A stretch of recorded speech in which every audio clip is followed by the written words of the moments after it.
इस gaming phone में आप 90 FPS नहीं 144 FPS पर गेमिंग कर सकते हो। लेकिन डिस्प्ले को लेकर कंपनी हम लोग को पागल बना रही है। और भाई साहब इसमें बैटरी इतनी बड़ी है कि हैवी गेमिंग के बावजूद पूरा एक दिन चल जाएगा। इसके कैमरे में वही सेंसर है जो आपको 55,000 के ऊपर के फोनों में मिल जाता है। ये है latest iQOO Neo 10 Pro। China में जो Neo 10 नाम से लॉन्च हुआ है वही इंडिया में Neo 10 Pro के नाम से लॉन्च हो जाएगा। डिस्प्ले, कैमरा, बैटरी सब बताता हूँ, लेट्स गो। इस स्मार्टफोन में 1.5 के रेजोल्यूशन की 6.78 इंच की 80 AMOLED डिस्प्ले, वो भी 120 हर्ट्ज की नहीं 144 हर्ट्ज की। और यहीं हम लोग पागल बन गए। ये डिस्प्ले वैसे 144 हर्ट्ज की, लेकिन ज्यादातर ये सिर्फ 120 हर्ट्ज पे चलती है। सिर्फ कुछ टाइम या कह लो कुछ एप्स में ही ये 144 हर्ट्ज तक की जाती है।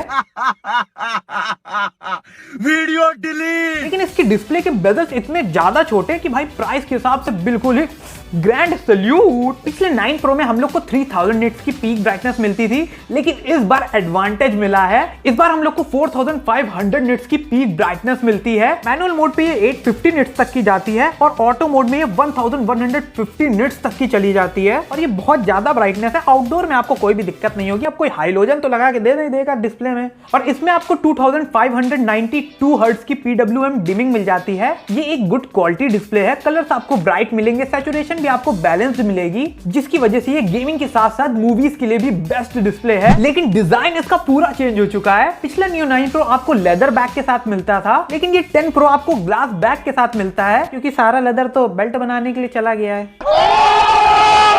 और हाँ, ये फोन ग्लास के साथ साथ प्लास्टिक बैग के साथ भी आता है। ये फोन टोटल 3 कलर्स में आता है, व्हाइट, ब्लैक और ऑरेंज व्हाइट कलर। जो ब्लैक वाला है वो आपको प्लास्टिक बैग के साथ मिलता है, लेकिन बाकी जो दोनों है वो आपको ग्लास बैग के साथ मिलते हैं। और जो इसका व्हाइट ऑरेंज वाला वेरिएंट है वो तो मेरा पर्सनली फेवरेट है। उसमें आपको डुअल शेड कलर कॉम्बिनेशन के साथ साथ एक ग्लॉसी लुक मिल जाता है। ले फिर यही धोखा खा गए। ग्लॉसी लुक तो ये देता है, लेकिन ग्लॉसी बैक नहीं है। ये मैट ग्लास फिनिश के साथ आता है। अब इसका एडवांटेज ये है कि पीछे फिंगरप्रिंट नहीं आएंगे, और डिसएडवांटेज ये है कि भक्के से फिसल के गिर जाता है। हाँ, ये जितने भी मैट फिनिश के साथ फोन आते हैं उनमें स्लिप होने के चांसेस रहते हैं हाथ से, तो ज्यादा उछलना कूदना नहीं, फोन नहीं तो टूट टाट गया तो। जो पिछला 9 Pro था उसमें आपको लेंस के सराउंड फ्रेम मिलता था, लेकिन इसमें आपको पूरे कैमरे के ही सराउंड फ्रेम मिलता है। ये डिजाइन मुझे बुरी तो नहीं लगी, लेकिन बहुत ही ज्यादा वियर्ड लगी है। और अब आपको लगेगा भाई साहब मेटल फ्रेम है, चुंबक ना लाना पास मेरा फोन के, चपक जाएगा मेरा फोन, मेटल फ्रेम है इसमें। साइड में आपको लगेगा कि इसमें मेटल फ्रेम है क्योंकि मेटालिक लुक देता है, लेकिन है ये असलियत में प्लास्टिक फ्रेम। ये फोन है कि लड़की हमेशा धोखा ही दिया जा रहा है। लेकिन गेमिंग इस फोन में ताबड़तोड़ होती है। इस स्मार्टफोन में पिछले साल का फ्लैगशिप प्रोसेसर Snapdragon 8 Gen 3, हाँ पिछले साल का फ्लैगशिप है, क्योंकि अब तो भाई 8 Elite आ गया है। गधा है क्या? जो आपको अंकल बोले वो गधा है। आपकी क्या स्टाइल है, क्या पर्सनालिटी।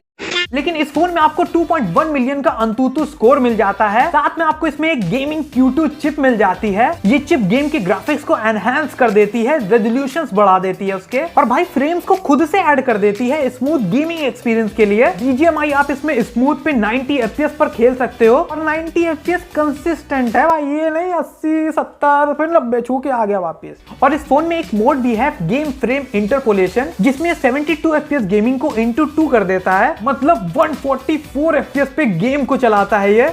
मम्मी फोड़ फाड़ ना डाले भाई साहब, ताकत आ गई शरीर में। 3D Mark वाइल्डलाइफ टेस्ट में इसमें 75% की स्टेबिलिटी मिलती है, बट हाँ अराउंड 20 मिनट्स में इसकी परफॉर्मेंस 25% तक की गिर जाती है। आपको लगेगा बेकार तो नहीं है कहीं, तो भाई ऐसा नहीं है। जितने भी एवरेज 8 Gen 3 वाले प्रोसेसर हैं सभी में ये होता है, लेकिन उस 25% ड्रॉप में भी ऐसी परफॉर्मेंस दे देगा, तबीयत तर हो जाएगी बिल्कुल। कितना स्मूथ खेलोगे भाई साहब, खेलो तुम, देखें हम भी यहीं खड़े हैं। बट हाँ, अब इसकी प्रॉब्लम पे आ जाते हैं। इस फोन में जो सबसे बड़ी प्रॉब्लम है वो है इसके हीटिंग इश्यूज। हंसेंगे लोग, कहेंगे कि इस फोन में जो सबसे बड़ी प्रॉब्लम है वो है इसके हीटिंग इश्यूज। इसमें आपको 63% का CPU थ्रॉटलिंग स्कोर मिल जाता है, जो कि अच्छा नहीं है। और एक हैवी गेमिंग के बाद इसकी डिस्प्ले 47 डिग्री तक की चली जाती है, और इसका बैक 44 डिग्री तक की चला जाता है। आपको लग रहा होगा कि नॉर्मल हो सकता है, लेकिन ऐसा नहीं है। जो पहले के 8 Gen 3 वाले फोन है उनमें एवरेज 40 डिग्री तक की फोन चला जाता था, लेकिन ये बहुत ज्यादा है। और चाइना में तो ये 12 और 16 GB की LPDDR5X रैम के साथ आता है, और 256 से लेके 1 TB तक की स्टोरेज के साथ आता है, UFS 4.1 की स्टोरेज के साथ। लेकिन ऐसा इंडिया में नहीं होगा। इंडिया में वही आपको बेस वेरिएंट मिलेगा 8 GB रैम 128 GB की स्टोरेज के साथ, या ज्यादा से ज्यादा अगर ये लोग बढ़ा देंगे तो 256 GB स्टोरेज को ही बेस वेरिएंट रखेंगे, वैसे ऐसा तो नहीं होगा। और 16 GB रैम को तो आप भूल ही जाओ, 512 और 1 TB storage, tata bye bye. इस फोन का कैमरा अच्छा भी है और बेकार भी। पीछे की तरफ आपको एक डुअल कैमरा सेटअप मिल जाता है, 50 मेगापिक्सल का मेन कैमरा IMX921 सेंसर के साथ, और ये वही सेंसर है जो आपको 56,000 के iQOO 13 में मिल जाता है। हाँ भाई साहब, महंगे फोन के सेंसर मिल रहे हैं।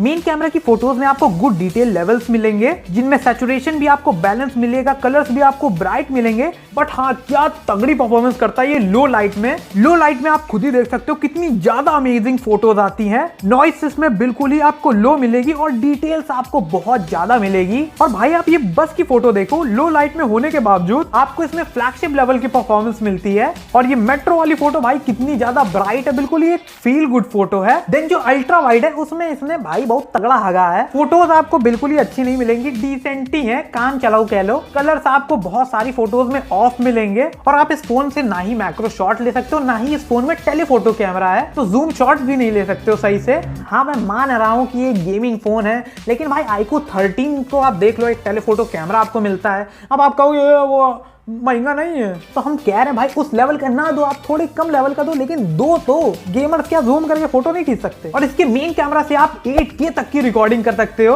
8K आपको सुन के लग रहा होगा भाई साहब, लेकिन ऐसा नहीं है। इसकी 8K वीडियोस में स्टेबलाइजेशन भाई बहुत ही ज्यादा बेकार है, लैगी वीडियोस आपको मिलेंगी। बट हाँ, आपको 4K 60 FPS पर स्मूथ वीडियो रिकॉर्डिंग मिलेगी। और इसमें आपको 16 मेगापिक्सल का सेल्फी कैमरा मिल जाता है, लेकिन 1080 30 FPS की रिकॉर्डिंग के साथ। भाई अब तो 2K या 4K रिकॉर्डिंग दे ही दो और 1080 30 FPS दियो, 60 FPS तो दे देते कम से कम। और जो फोटोज है वो भी आपको बिल्कुल ही डिसेंट मिलेंगी, स्किन टोन आपको ठीक ठाक मिल जाएगा। और जो इसका चाइनीज वेरिएंट है उसमें आपको अल्ट्रासोनिक फिंगरप्रिंट सेंसर मिलता है। बट इस फोन में आपको IP रेटिंग मिलती ही नहीं है, मतलब पानी आनी में चला जाए तो।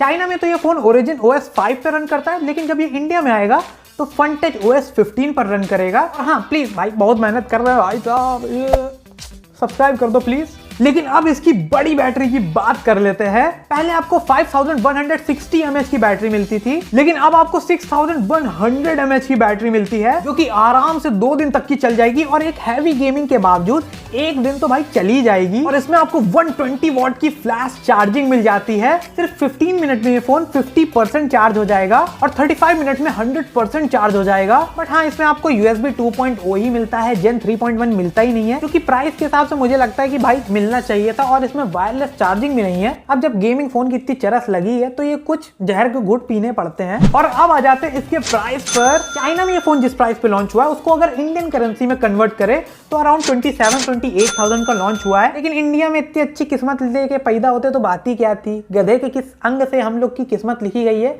सभी को पता है। इंडिया में जब ये फोन लॉन्च होगा तो अराउंड 35 से लेके 38,000 के बीच में लॉन्च होगा।